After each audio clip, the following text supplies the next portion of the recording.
24절에서 27절까지 우리 한 목소리로 함께 읽도록 합니다. 그때에 그 환난 후 해가 어두워지며 달에 빛을 내지 아니하며 별들이 하늘에서 떨어지며 하늘에 있는 권능들이 흔들리리라. 그때에 인자가 구름을 타고 큰 권능과 영광으로 오는 것을 사람들이 보리라.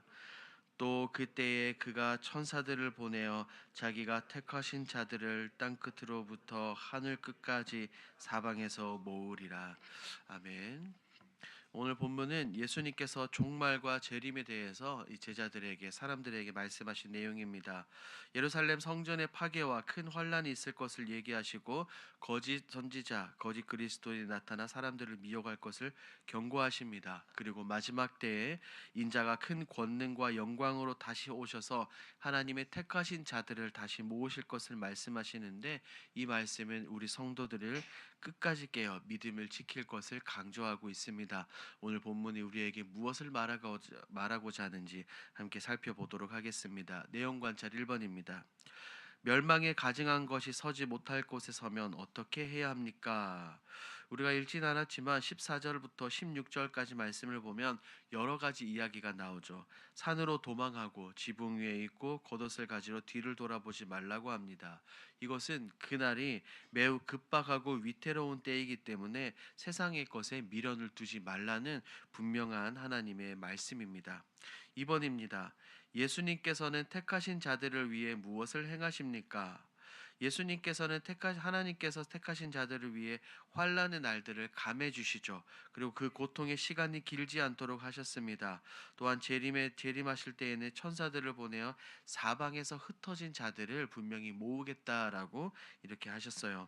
이는 하나님께서 끝까지 선택한 하나님의 백성을 보호하시고 구원하신다는 약속을 분명하게 보여주는 겁니다.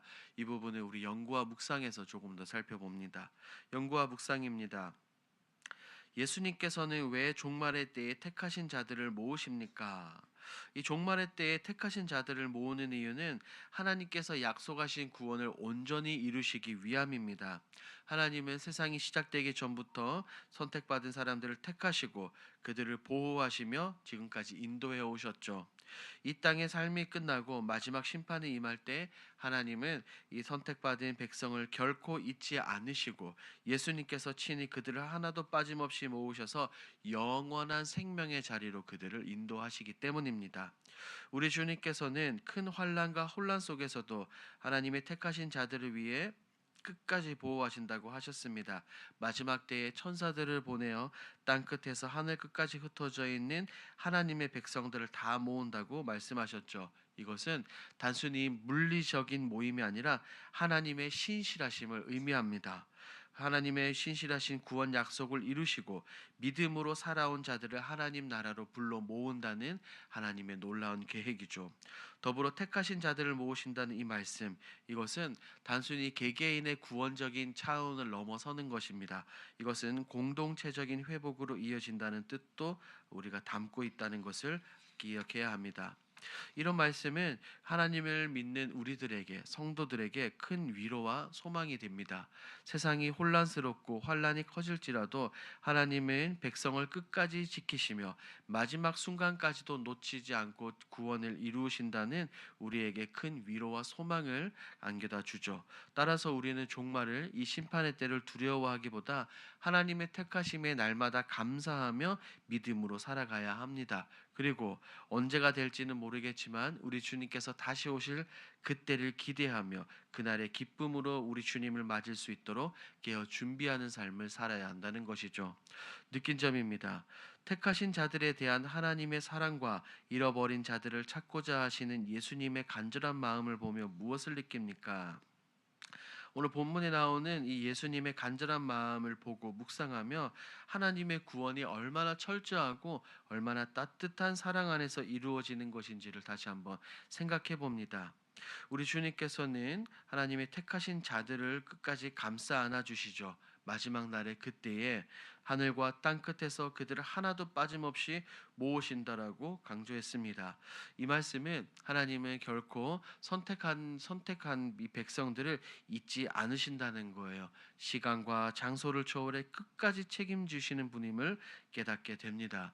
이 말씀을 통해 하나님께서 우리를 얼마나 깊이 사랑하시고 이 흔들리는 세상 가운데서도 요동치 않고 끝까지 지켜주신다는 사실에 저는 큰 감동을 받습니다. 더불어 예수님께서는 잃어버린 자들을 끝까지 찾으시려는 예수님의 간절한 마음을 보게 됩니다. 예수님의 이 놀라운 사랑은 단순히 따뜻한 감정이 아니라 이 환난과 심판 가운데서도 기꺼이 자신의 백성을 위해 모든 것을 내어 주시는 이 예수님의 놀라운 희생적인 사랑을 더불어 깨닫죠. 이런 오늘 말씀들을 묵상하며 저는 하나님께 받은 사랑에 안주하는 것이 아니라 아직도 우리 주님의 사랑을 제대로 깨닫지 못하는 사람들에게 이것을 전해야 되겠다라는 책임감을 느끼게 됩니다. 하나님께서 우리를 지키시고 인도하듯이 우리 역시 그냥 머물러 있는 것이 아니라 누군가를 위해서 기도하고 나아가서 복음을 전하며 하나님의 사랑을 전하는 통로가 되어야 되겠다는 것을 생각해 봅니다. 많은 사람이 주님의 품으로 돌아오기를 기다리시는 우리 주님의 마음을 우리가 날마다 기억해야 하는 것이죠. 적용입니다. 내가 종말의 때에 구원받을 것을 확신하지 못한 적은 언제입니까?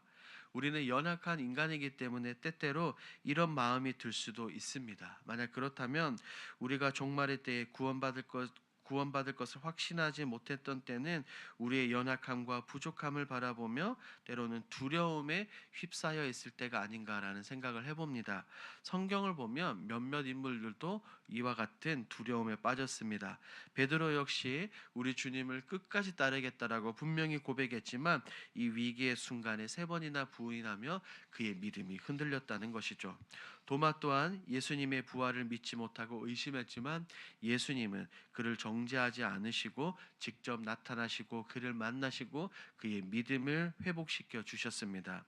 이런 모습들을 통해 깨달을 수 있는 것이 있죠. 하나님은 연약한 자를 끝까지 붙드시며 회복시킨다는 사실입니다. 그래서 우리 역시 나의 연약함이나 우리의 연약한 이 감정이나 상태가 아니라 우리 주님의 약속, 하나님의 말씀을 바라보며 구원의 확신을 굳게 붙들기로 날마다 결단해야 되는 것입니다. 마지막 결단입니다. 예수님의 영광스러운 재림을 소망하며 끝까지 믿음을 지키기 위해 무엇을 실천하겠습니까?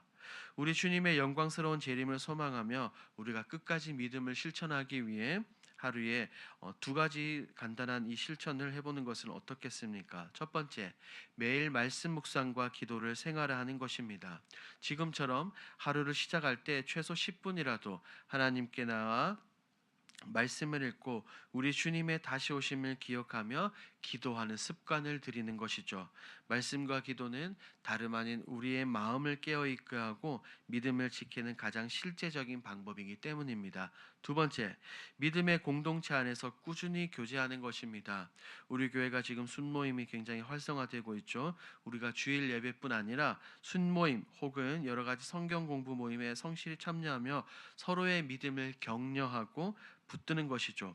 홀로 있을 때보다 함께 있을 때 우리의 믿음이 더욱더 강해지기 때문에 공동체 안에서 지속적으로 나누고 성장하는 삶을 실천해 보는 것입니다. 이것을 기억하시고 우리의 신앙의 길, 이 순례의 길 가운데 이 모든 것을 실천하시는 저와 여러분들이 되길 우리 주님의 이름으로 축복합니다. 아멘. 오늘 들은 말씀을 기억하며